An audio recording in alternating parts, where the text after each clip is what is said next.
समस्त जन कल्याणे निरतं करुणामयं नमामि चिन्मयं देवं सद्गुरुं ब्रह्मविद्वरम्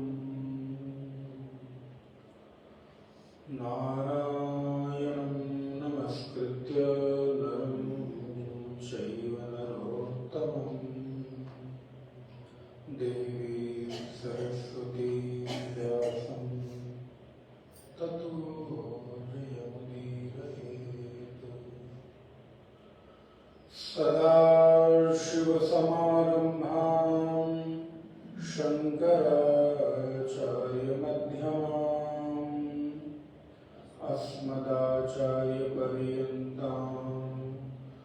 वन्दे गुरुपरम्पराम्। वागर्थ इव सम्पृक्तौ वागर्थ प्रतिपत्तये जगतः पितरौ वन्दे पार्वती परमेश्वरौ। या देवी सर्वभूतेषु स्मृतिरूपेण संस्थिता नमस्तस्यै नमस्तस्यै नमस्तस्यै नमो नमः।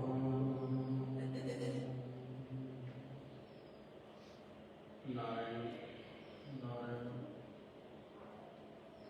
ध्यान अर्थात जीवन की वो चरम अवस्था, जीवन का वो परम पवित्र अनुष्ठान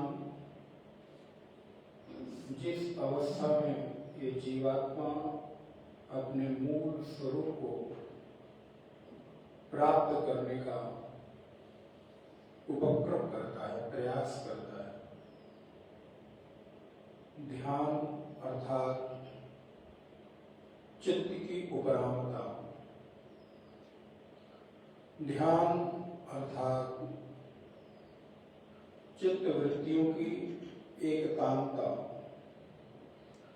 ध्यान अर्थात एक ही चित्त वृत्तियां हमारे भीतर आने और जाने के रूप में बनी रहे। चित्तैकतान्तान इति ध्यानम्।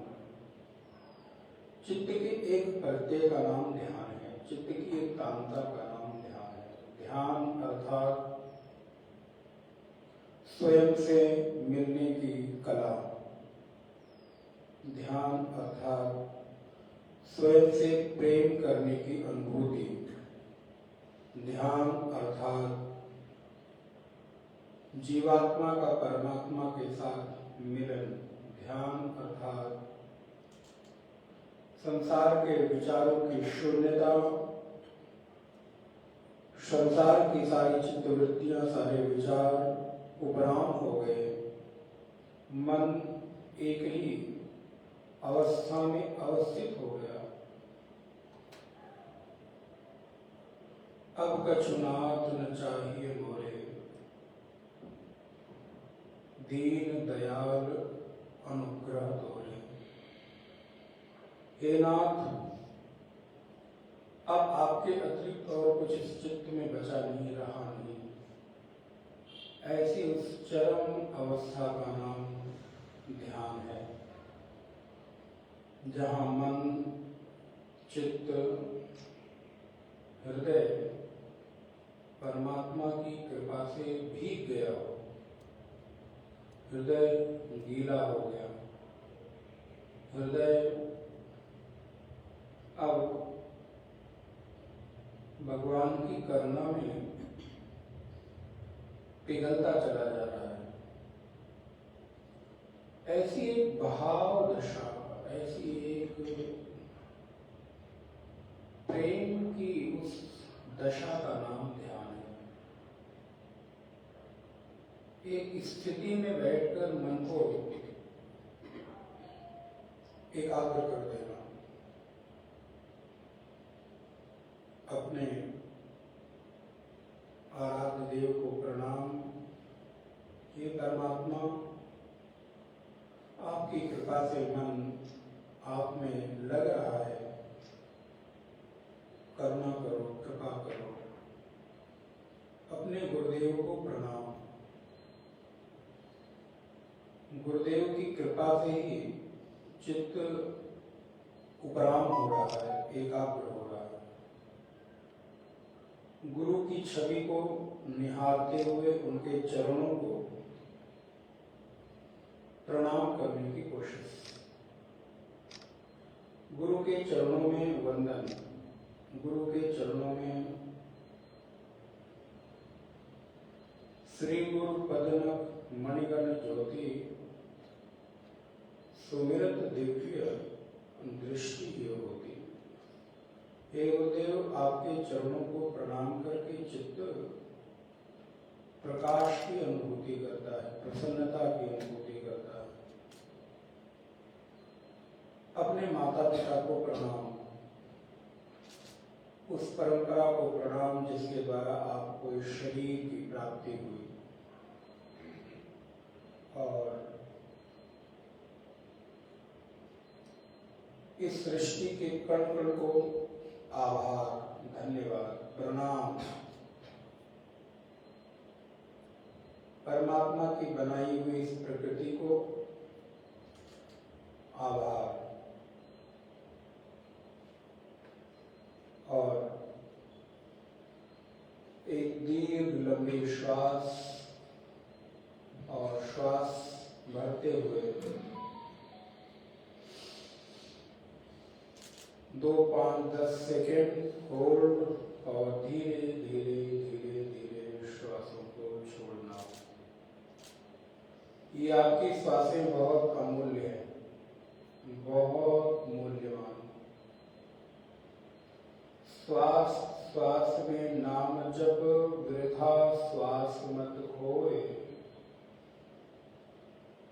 श्वास श्वास में नाम जप, वृथा श्वास मत खोए। ना जाने किस श्वास की आवन हो न हो। न जाने कौन सी श्वास आए, फिर दोबारा वो हमारे पास लौटे कि न लौटे। कौन सी श्वास मेरी अपनी जीवन की चरम स्थिति को, जीवन के उस जीवनता को पूर्ण कर दे। परमात्मा, मन पिघल रहा है, हृदय द्रवित हो रहा है।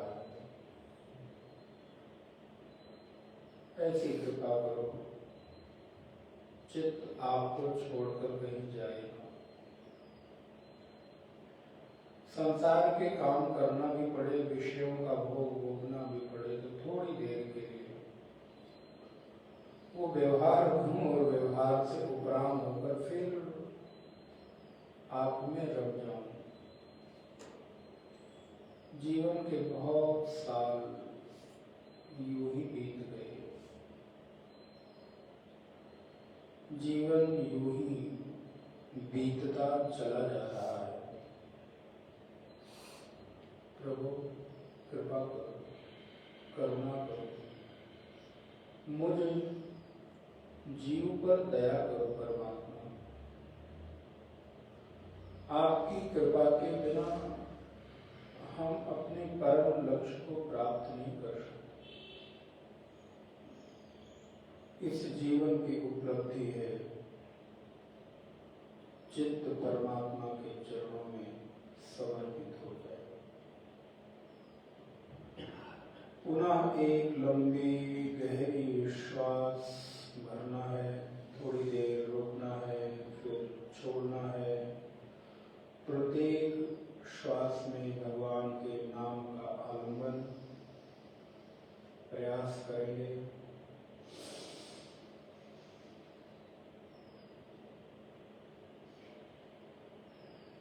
धीरे धीरे धीरे धीरे थोड़ी देर के लिए चित्त को उस परम चेतना से एकाकार करने का प्रयास। मन और गहरे और गहरे और भीतर भीतर भीतर भीतर की यात्रा। ये यात्रा ही आपके जीवन की असली यात्रा है। बाकी तो जो चल रहा है सब संसार का व्यवहार है।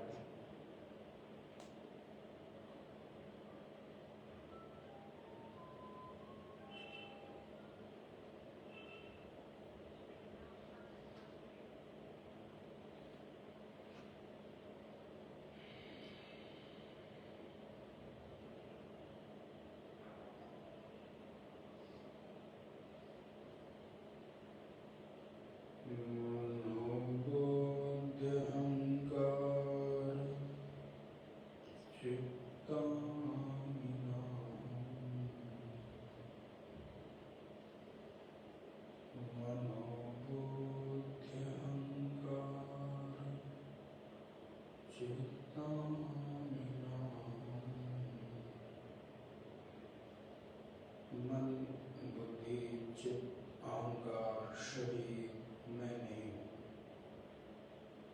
मैं सर्वत्र व्याप्त चेतना हूँ।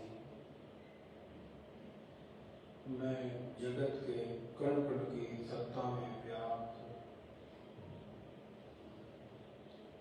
वो एकमात्र अद्वय ब्रह्म हूँ।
लंबी गहरी श्वास ओम का उच्चारण।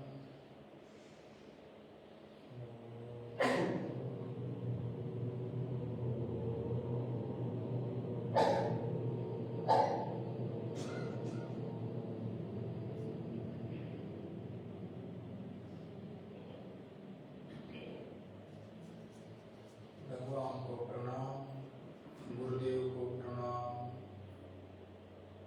माता पिता को प्रणाम। धीरे धीरे मन को बाहर, हाथों का आपस में घर्षण,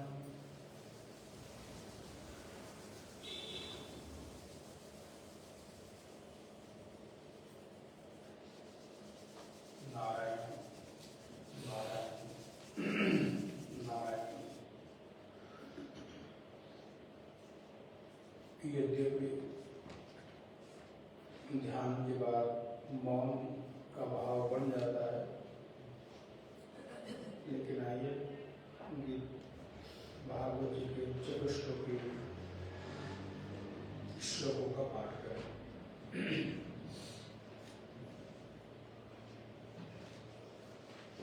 श्री भगवान वाच अहमेवास्मैवाग्रे नान्यद् यत्सत् असत्परम् पश्चादहं यदेतच्च यो वसिष्येत सोऽस्म्यहम् ऋत्यर्थं यत् प्रतीयेत न प्रतीयेत चात्मनि तद्विद्यादात्मनो भायाम् यथा भासो यथा तमः यथा महान्ति भूतानि भूतेषु च वचेष्वनु प्रविष्टान्यप्रविष्टानि तथा तेषु न तेष्वहम् एतावदेव जिज्ञास्यम् तत्त्वजिज्ञासुनात्मनः अन्वये व्यतिरेकाभ्याम् यस्यात् सर्वत्र सर्वदा यस्यात् सर्वत्र सर्वदा नारायण। भागवत जी के द्वितीय स्कंद के 9वें अध्याय का ये 4 श्लोक 32, 33, 34 और 35। इन 4 श्लोकों में संपूर्ण भागवत को समेट लिया गया, या मैं ये कहूं संपूर्ण वेदांत के शास्त्र को समेट लिया गया।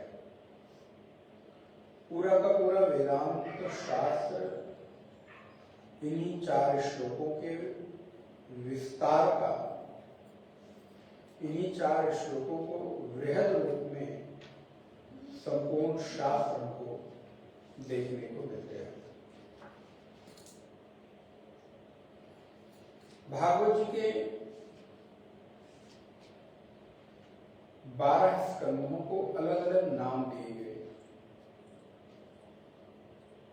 भागवत जी का उद्देश्य क्या है? तो नारायण श्री सुखदेव मुनि कहते हैं, परीक्षित, ये पूरी की पूरी शास्त्र जो परंपरा है, ये जीव को विशुद्ध करने के लिए, जीव के चित्त को शुद्ध करने के लिए मन के भीतर अगणित विचार आते रहते हैं। सुबह से उठे हैं और अभी तक न जाने कितने विचार मन में आए और चले गए। इन्हीं विचारों के मध्य उलझकर पूरा जीवन बीत जाता है। अगर कोई बहुत साधारण सी परिभाषा जीवन की करनी हो तो ये भी कहा जा सकता है, विचारों में उलझे हुए व्यतीत समय को ही तो जीवन कहते हैं। साधारण सी परिभाषा। विचारों के उलझन के काल को ही तो जीवन कहते हैं। काल माने क्या? समय, टाइम बीत रहा है। काला गच्छति क्रीडति, आयु। काल मीन्स जीवन। ये समय नहीं बीत रहा, काल नहीं बीत रहा, ये जीवन बीत रहा है, आयु बीत रही है। आपके जीवन की सबसे बहुमूल्य, सबसे कीमती यदि कोई चीज है तो वो है आयु। सब कुछ किसके लिए? आयु के लिए। जीवन जीने की जो भीतर एक इच्छा है, अधिक से अधिक जीव, नहीं तो भोग सामग्रियां एकत्रित क्यों करते हैं? अच्छा, अगर पता चल जाए मैं कल नहीं रहूंगा, बोले महाराज ऐसा मत बोलिए, आप रहने वाले हैं, कल पूर्णाहुति में आने वाले हैं। बोले कल नहीं रहूंगा तो सब किसके लिए? अच्छा, मृत व्यक्ति के लिए दुनिया की बड़ी महंगी से महंगी वस्तु कंकड़ पत्थर है कि नहीं? क्यों बटोरेगा? परीक्षित को पता चल गया कि आज के 7वें दिन नहीं होगा। नारायण समीक मुनि के पुत्र श्रृंगी ऋषि ने श्राप दे दिया, जिस भी किसी ने मेरे पिता का अपमान किया है, उनके गले में मृग सर्प डाला है, वही सर्प आज के 7वें दिन उसकी मृत्यु का कारण बनेगा। और नारायण परीक्षित को इस बात का पता भी नहीं। शमीक ऋषि का ध्यान टूटा, बेटे को डांटा, इतना बड़ा अपराध तूने कर दिया, इतनी बड़ी भूल। एक धर्मात्मा राजा का मिलना इस समाज के लिए कितनी बड़ी उपलब्धि है। परीक्षित जैसे धर्मात्मा राजा को तूने मृत्यु जैसे श्राप दे दिए, मृत्यु जैसा जीवन को समाप्त हो जाने का श्राप दे दिया, और अब ये श्राप को मिटने वाला भी नहीं, हटने वाला भी नहीं। अरे श्रृंगी, कम से कम तूने जिसको श्राप दिया है उसको ये पता तो चले, जाओ सूचना भेजो, उसको इस बात की सूचना करो कि आज के 7वें दिन तुम नहीं रहने वाले हो, पता तो चले। राजा परीक्षित को पता चला, पूरे राज व्यवस्था का त्याग किया, आपके बहुत निकट शुक्र ताल में। अब वो शुक्र कैसे हो गया मुझे नहीं पता, होना तो शुक्र ताल चाहिए था, शुक्र ही ताल होना चाहिए, शुक्र है शुक्र ताल, शुक्र ताल ही होना चाहिए, शुभदेव के नाम से शुक्र ताल ही होना चाहिए। शुक्र ताल में गंगा के किनारे परीक्षित बैठते हैं, भगवान शुभदेव का आगमन होता है और पता चल गया कि आज के 7वें दिन मेरी मृत्यु हो जाएगी। इसमें दो चीजें मैं आपको संकेत करना चाहता हूं। प्रथम, यदि जीवन की सत्यता का बोध हो जाए तो परीक्षित की तरह जीवन के अनुसंधान में लग जाना चाहिए,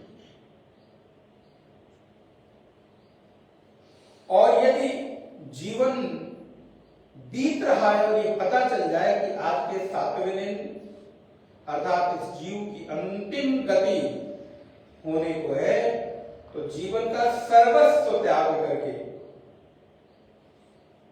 फिर आपके लिए आपके इस लक्ष्य से बड़ा बहुमूल्य और कोई कर्तव्य हो नहीं सकता। इस संसार में आपको आपकी प्राप्ति से बड़ा और कोई कर्तव्य है नहीं। सुखदेव ऋषि के समीप बैठकर राजा परीक्षित जीवन के उस परम लक्ष्य की प्राप्ति के लिए निवेदन करते हैं। और अगर पता चल जाए कि आज से 7वें दिन ये जीव समाप्त हो जाएगा, रहेगा नहीं, अर्थात तुम्हारे पास ये शरीर रूपी साधन मिट जाएगा। जीव मिट जाने का तात्पर्य है कि अब तुम्हारे पास इस शरीर को साधन के रूप में जो प्राप्त था ये रहेगा नहीं। साधन धाम मोक्ष कर द्वारा पाई न जे परलोक समारा। जिसने समारा नहीं, सजाया नहीं, बनाया नहीं, तो नारायण वो कौन है? बोले वो बुद्धिमान तो नहीं हो सकता। संसार की दृष्टि से आप कितने बड़े भी बुद्धिमान, विवेकी, ज्ञान विज्ञान युक्त डॉक्टर, इंजीनियर, साइंटिस्ट हो सकते हो, लेकिन शास्त्र की दृष्टि से तो फिर आपको विवेकी नहीं कहा गया। शास्त्र की दृष्टि से आपने अपनी हानि कर ली। और शास्त्र कहते हैं कि नारायण ऐसे व्यक्ति को जिसने संसार की सारी उपलब्धियां हासिल कर ली, लेकिन अपना जो मुख्य कर्तव्य था वो भूल गया। संसार के सारे कर्तव्य तो याद रहे, अपना कर्तव्य भूल गए। विवेक छोड़ गए। गोस्वामी जी कहते हैं जाई रही पाई बिनु पाई। पाई अर्थात जो नोट सिक्के का व्यवहार करते हैं, द्रव्य का, उसकी सबसे न्यूनतम जो इकाई थी पहले के समय में पाई थी। जैसे आज के समय में आप 10 पैसे 5 पैसे मान लीजिए, 1 रुपए 5 रुपए मान लीजिए, उसकी भी कीमत नहीं रही। वैसे पाई मिले तो ना मिले, अब आज के समय में आपको 1 रुपए दे दिया जाए, क्या ठीक है। अब तो आप दक्षिणा भी देते हैं तो 1 रुपए ढूंढते नहीं, क्योंकि मिलता ही नहीं। बोले महाराज अब 1 रुपए का प्रचलन नहीं रहा, तो मिले तो ना मिले तो मिलना ना मिलना बराबर है। बोले वैसे ये संसार की समग्र उपलब्धियां जाए रही पाई बिन पाई। महाराज परीक्षित को पता चला है 7वें दिन मृत्यु होगी, सब कुछ छोड़कर गंगा के किनारे बैठ गए। तो पहला जो मैं संकेत आपको कर रहा हूं वो, यदि पता चल जाए कि जीवन पूर्ण होने की ओर है, तो सब कुछ त्याग करके एक और एक काम में लग जाओ। बोले महाराज मिलेगा कि नहीं मिलेगा? बोले उसकी चिंता मत करो, प्रयास तो करो, प्रयत्न तो करो। और ध्यान रखो मेरे भाई बहन, आप सबको भी पता है कि आपकी भी मृत्यु आज के 7वें दिन, 7 दिन,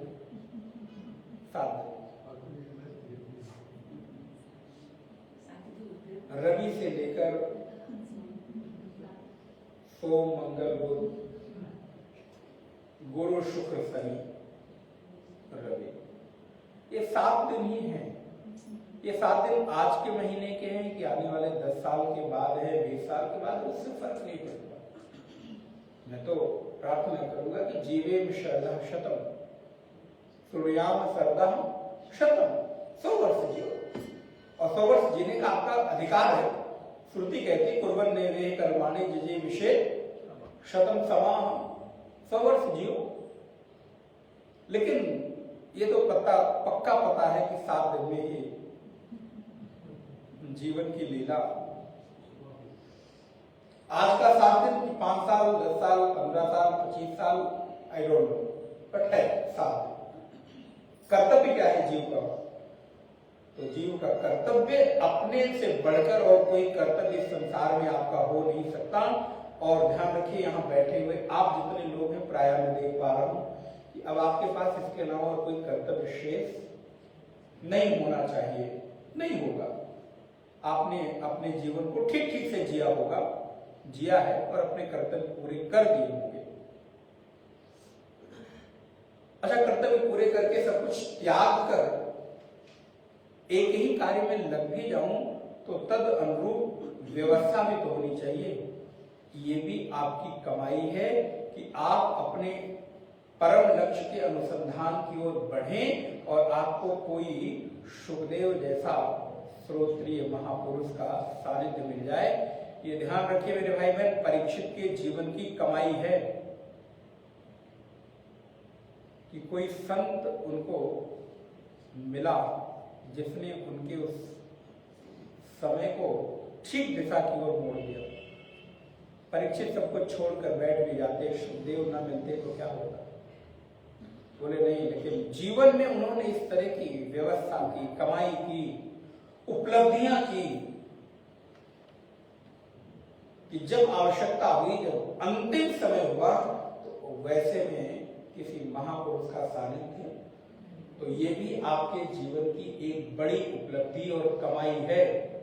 जैसे आप बहुत सारे balance, bank balance, property balance और म्यूचुअल फंड और क्या क्या करके रखते हैं, वैसे ही जीवन के भीतर पुण्य के भी बैलेंस को रखें कि जरूरत पड़ने पर मार्गदर्शक के रूप में कोई महापुरुष आपके लिए उपलब्ध हो, कोई संत आपकी जिज्ञासा को शांत करने के लिए उपलब्ध हो। मन में प्रश्न हो, मन में कोई भाव, शंका, जिज्ञासा उठे तो उसके लिए किसी के साथ ऐसा संबंध हो, कोई एक तो हो, हैं हजारों हजार, लेकिन कोई एक ऐसा हो जो मेरी अपनी आत्मीयता की अनुभूति के साथ, निकटता के साथ वहां निश्चिंत होकर मन को मैं खाली कर सकूं, मन को मैं निर्विचार अवस्था में वहां रख सकूं। अब जो है सब आपके सामने, कोई भेद नहीं, कोई पर्दा नहीं। मिले कोई ऐसा संत फकीर, लगा दे भव दरिया के तीर। कोई ऐसी कमाई हो जाए जीवन में कि ऐसे महापुरुष के साथ, संत के साथ, सदगुरु के साथ आत्मीयता की अनुभूति हो जाए, और सबके साथ होती भी नहीं, ध्यान रखिए। ये भी एक बड़ा कोमल भाव है, बड़ा सूक्ष्म भाव है, सबके साथ नहीं होती। कभी कभी कहीं कहीं किसी के साथ ये घटना घटित होती है जो जीवन को हमारे निश्चिंत कर देती है। पंक्ति तो मुझे स्मरण हो रही है, लेकिन बहुत ज्यादा इससे मेल तो नहीं खाती, फिर भी संकेत कर देता हूं। तेरा मुझसे है पहले का, यूं ही नहीं। अब उस भाव को उस दशा की ओर ले जाए कि अब हृदय आपके साथ उस आत्मीयता की अनुभूति करता है कि जीवन की समग्र जिज्ञासा आपके मिलने, दर्शन से, बोलने से, आपको सुनने से, आपके समीप होने से, बैठने से, हे गुरुदेव, पूरी हो जाती है। कोई ऐसा महापुरुष जीवन के भीतर हो, ये आपकी बड़ी बड़ी उपलब्धि है, बड़ी कमाई है मेरे भाई बहन। नारायण, ध्यान रखिएगा।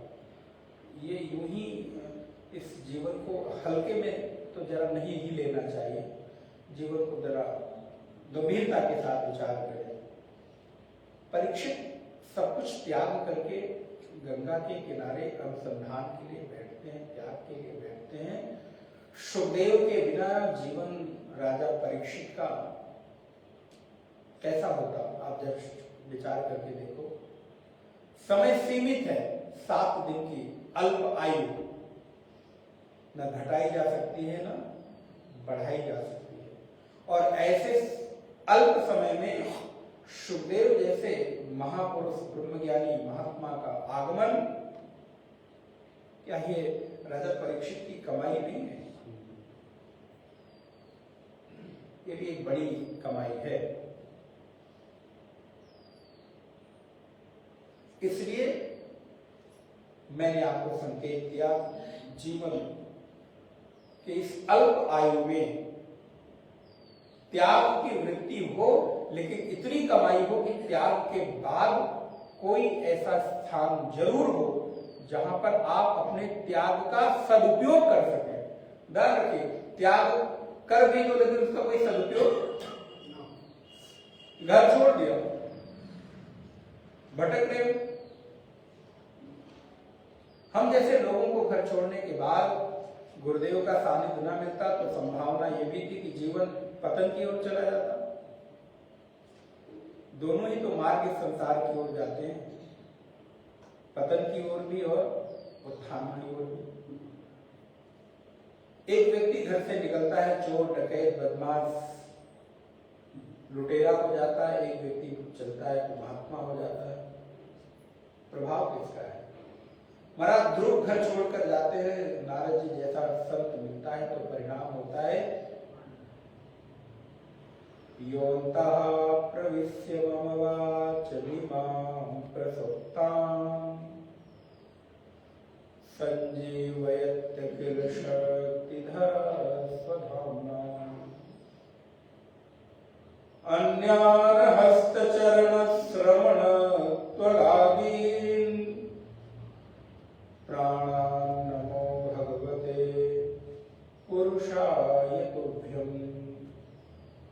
ध्रुव के जीवन में दोनों ही संभावनाएं बन सकती थी, लेकिन ऐसी संभावना बनी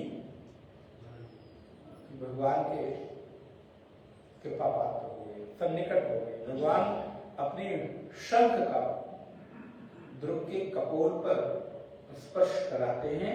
उनकी सोई हुई प्रसुप्त जो वाणी है ना, जागे। तो ये जीव जो सोया हुआ है, ये किसी संत के वचनों के उपदेशों के परिणाम से ही जगता है। स्वयं में आपके सामर्थ्य नहीं है, ये बात निश्चित है। गांठ बांध लेनी चाहिए।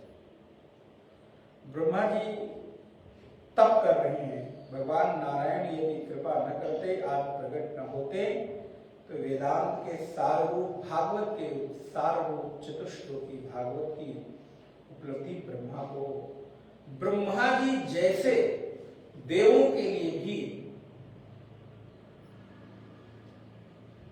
राम कृष्ण जैसे परमात्मा जिस धराधाम पर अवतार लेते, उनके लिए भी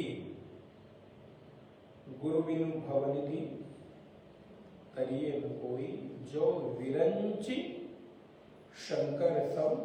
यहां गुरु की महिमा का बखान और गुरु अपने अनुयायी होने के लिए नहीं कह रहे। ध्यान रखिएगा, लोग आक्षेप भले करें, करते रहे, बुद्धि मूढ़ बुद्धि है, बाल बुद्धि है। यहां तुम्हारे उत्थान के लिए कहा जा रहा है। इससे आपके कल्याण का भाव निहित है। ब्रह्मा, विष्णु, विरंच, महेश, नारायण, चाहे गुरु वशिष्ठ को ले लो, विश्वामित्र को ले लो, सांदीपनि मुनि को ले लो, उनके पास लोगों की कमी है। ये इस जीव को उद्धार का, जीव का एक माध्यम कोई बन जाए, इसलिए शास्त्र इस बात का गायन करते हैं। नारायण भगवान ब्रह्मा को उपदेश कर रहे हैं गुरु रूप में।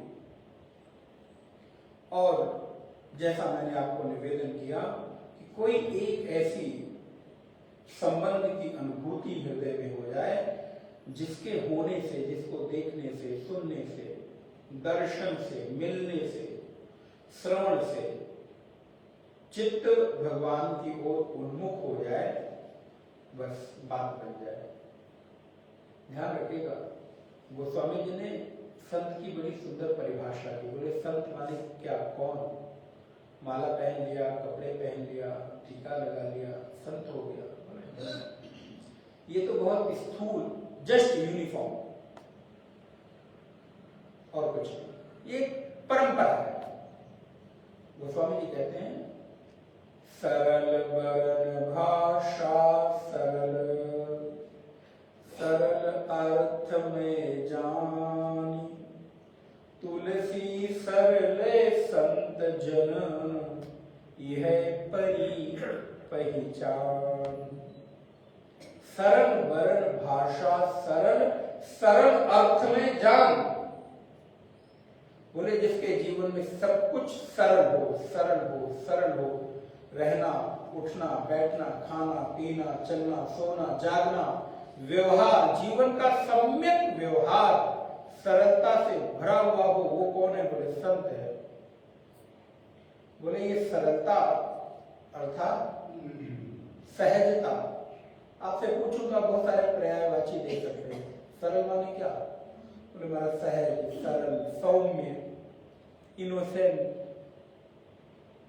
भोलापन आदि आदि आप शब्द दे सकते हैं। बोले तो थोड़ी देर का दिखावा भी हो सकता है।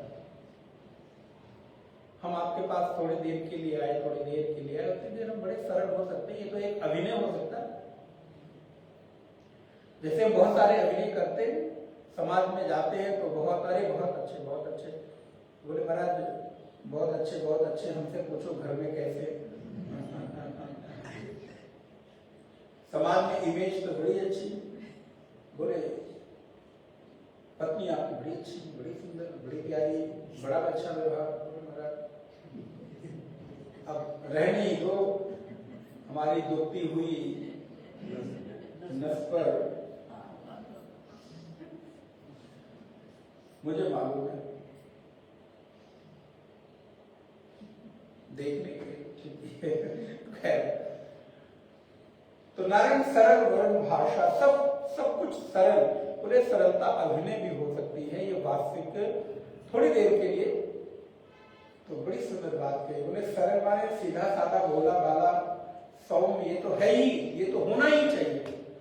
जीवन की यावत क्रिया, सम्यक क्रिया सरलता से भरी हो। लेकिन बोले इतने भर से बात बनती नहीं। बोले फिर बोले सरल में 3 अक्षर हैं, सा। अच्छा, मैं सरल से आपको पूछूं तो आप यही अर्थ तो बताएंगे। हम आपको एक नया अर्थ बताते हैं। सरल में 3 अक्षर, सा, रा और ला। सा माने सीता। बोले महाराज कहां से कौन से अर्थ प्रकट कर रहे हैं आप? तो सा माने सीता, रा माने, बोले बस बस अब तो जान गए, अब रहे नहीं। अब आपने तो संकेत, यही तो युक्ति है महात्मा, यही तो युक्ति बताते। बोले इतने वर्ष से जान के नहीं, अभी पूर्ण अर्थ स्पष्ट नहीं हुआ, थोड़ा और एक कदम संकेत कर देता हूं।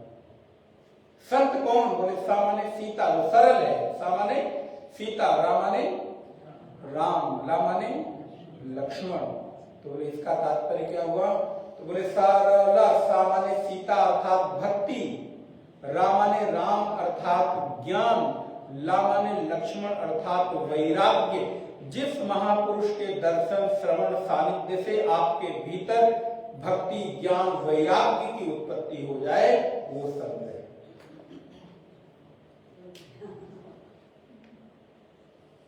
जिसके सानिध्य मात्र से चित्त में वैराग्य जागृत हो जाए, जिसके श्रवण से, जिसके दर्शन से, जिसके उपदेशों से जो मेरा बंधन है, जो मेरी मजबूती है ना, मेरी पकड़ है, थोड़ी ढीली हो, उनकी बातों से, उनके उपदेशों से मन थोड़ा सा भी भगवान उन्मुख हो जाए,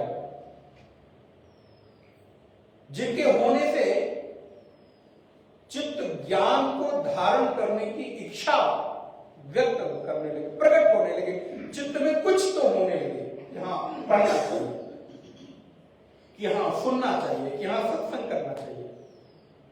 और या तो फिर जिसके व्यवहार जीवन से देख कर, सीख कर हमको भी थोड़ा भजन करने का मन करने लगे, थोड़ी प्रेरणा मिल जाए कि 2-4 माला तो सच में जप लेना चाहिए, सच में चित्त द्रवित होने लगे, सच में जिनकी बातों से जिनके उपदेशों से, जिनके दर्शन से चित्त आपका भगवत उन्मुख हो जाए, चित्त द्रवित हो जाए, ऐसे व्यक्तित्व को संत कहते हैं। सरलता माने जिस चित्त में, जिस अंतःकरण में भक्ति, ज्ञान, वैराग्य निहित हो, उसको संत कहते हैं। वायु वेश तो ठीक है, प्रणव में है, वायु वेश के प्रति आदर है। कहते हैं कि वस्त्र के प्रति आपकी श्रद्धा होनी चाहिए, लेकिन वस्त्र मात्र से असल में बात बनने वाली नहीं है। थोड़ा कठोर तो होगा, लेकिन रेलवे स्टेशनों पर इन वस्त्रों को पहनकर लोग आपके सामने, अगर वस्त्र से बात बन जाती तो कुछ बात ही अलग ही होती ना। अभाव से, गरीबी से कि महाराज ये तो बहुत त्यागी, बहुत कुछ लेते नहीं, बहुत त्याग, ध्यान रखिएगा हर चीज को संभालो, तो उससे बात तो नहीं बनती। वाह्य त्याग से कुछ बहुत बात बनती नहीं। वाह्य त्याग कर लो, तुम्हारे चित्त में अगर संसार चल रहा है तो बाहर का त्याग कर देने से, और हम अगर बहुत साम्राज्य में भी बैठे लेकिन चित्त में वो साम्राज्य चढ़ा नहीं, ठीक है, फिर वो साम्राज्य आपके कोई बंधन का कारण। यदि अभाव से बनता तो सारे संत के लोग, क्षमा के साथ कहता हूं, महात्मा हो जाते ना, फिर तो वो त्यागी महापुरुष हो जाते, भक्त हो जाते। अभाव और गरीबी, बाह्य त्याग यदि महापुरुष होने का पैमाना होती, फिर तो सारे उन लोगों को जाकर हमें प्रणाम करना चाहिए कि भाई आप नहीं। ये जरा बात कुछ दूसरी है, इसलिए कबीर की वाणी याद आ रही है।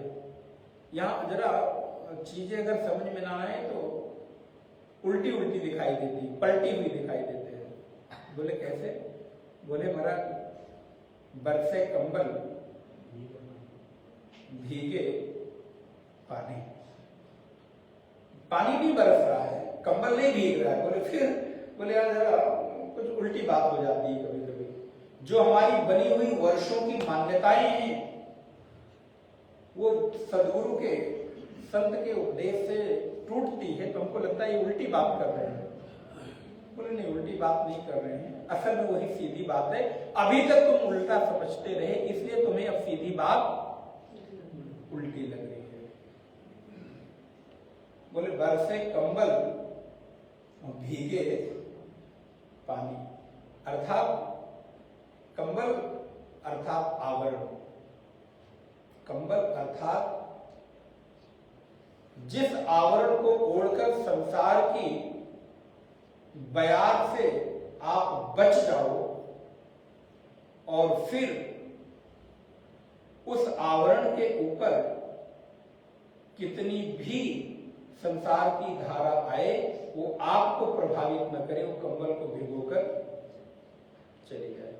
तो सदगुरु के वचन आपके चित्त को आवृत कर दे, ढक दे, जिससे संसार का बंधन, संसार की आसक्ति ऊपर ही ऊपर बनी रहे, भीतर आपको बांधे।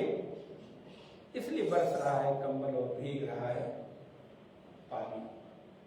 नारायण कहते हैं ब्रह्मा जी, यथा महांति भूतानि, श्लोक नंबर 3, 2 श्लोकों को हम लोग देख चुके हैं। समय की अपनी मर्यादा है, उसको हमें पूरा भी करना है। यथा महांति भूतानि भूतेषु च, अच्छा हो गया समय, भूतेषु च वचेष्वनु प्रविष्टा। 10-15 मिनट एक्स्ट्रा ले लें, फिर कोई आपत्ति तो नहीं? अगर हो तो हमको यहाँ विश्राम दे सकते हैं, नहीं तो आप ठीक है। यथा महांति भूतानि भूतेषु च वचेष्वनु, यथा माने जैसे, भूतानि माने भूत, भूत अर्थात पंच महाभूत। यहां पर पांचों चीजें व्याप्त हैं, इसलिए संसार को प्रपंच कहते हैं। याद लीजिए, प्रकृष्टेन पंच प्रपंच, जहां पर पांचों चीजें व्याप्त हो उसको प्रपंच कहते हैं। ये आपकी बातों को तो जो प्रपंच कहते हैं ना, बड़ा प्रपंच करते हो आजकल, उसको प्रपंच की भाषा तो ठीक ही है। राग द्वेष को, निंदा स्तुति को प्रपंच नहीं कहते। प्रपंच माने जहां ये पांचों भूतों एक साथ मिश्रित हो, तो ये पंचभूत। बोले यथा महांति भूतानि भूतेषु च वचेष्वनु, जहां पर ये पांचों भूत नारायण हैं, जैसे कौन कौन से? बोले आकाश आदि, आकाश, वायु, अग्नि, जल और पृथ्वी। इनसे जब प्रकृति का निर्माण होता है तो ये देह आदि में, शरीर आदि में प्रविष्ट हो जाते हैं, लेकिन यदि देखो तो शरीर में प्रविष्ट नहीं भी है। यथा महांति भूतानि भूतेषु च वचेष्वनु, उसमें है भी और नहीं भी है। प्रविष्टान्य प्रविष्टानि, प्रविष्ट होकर भी प्रविष्ट नहीं है। तथा ते सुनते स्वाम, हे ब्रह्मा जी, उसी प्रकार मैं भी सभी भूतों में हूं भी और मैं किसी भूत में।